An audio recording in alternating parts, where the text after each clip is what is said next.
Chosen ones. A second divine task you can't ignore, Nignost. When the calling starts coasting you, comfort. You may have heard people talk about purpose, as if discovering it instantly makes life beautiful. As if the moment you recognize your calling, everything suddenly becomes clear. But what if the opposite happens first? What if recognizing what you're supposed to do actually makes you more uncomfortable? Because once you know, you can't unknow. Once your heart recognizes something as important, pretending it doesn't matter becomes harder.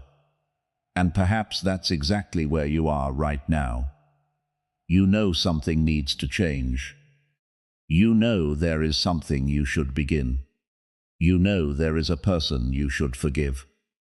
You know there is a habit that has been stealing your time. You know there is a dream you keep pushing into the future. But every time you get close to acting, something inside you pulls you backward. Why? Because your old life may be comfortable enough to keep you from moving, even when it isn't fulfilling enough to make you happy. So let me ask you something difficult. What are you holding on to simply because it is familiar, even though you already know it cannot take you where you're meant to go? When comfort becomes a cage, comfort isn't always peaceful. Sometimes comfort is simply a place where nothing challenges you anymore. You know what tomorrow will look like. You know what people expect from you. You know what version of yourself everyone has become accustomed to. And because it's predictable, it feels safe. But there is a difference between peace and familiarity. Peace gives you room to grow. Familiarity can keep you repeating the same year over and over.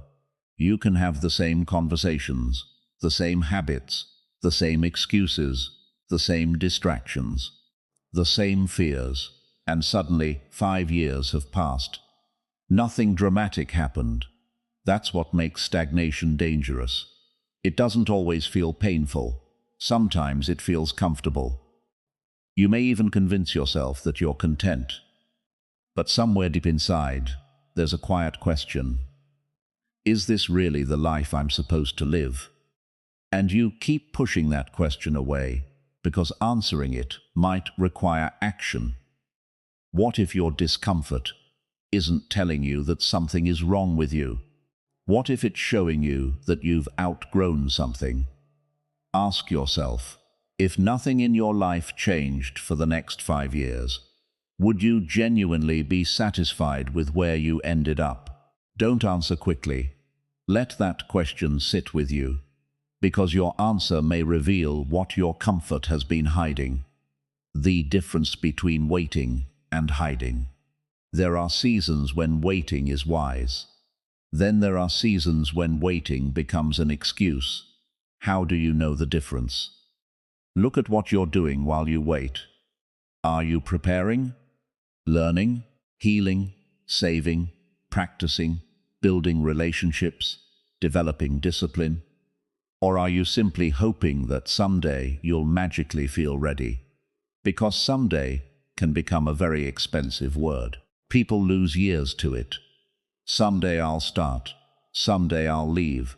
Someday I'll write the book. Someday I'll get serious. Someday I'll become the person I know I can be. But someday never arrives. Only today does. And sometimes God isn't asking you to move because everything is ready. He's asking you to prepare because the opportunity won't wait forever. Think about an athlete. They don't begin training after the championship is announced.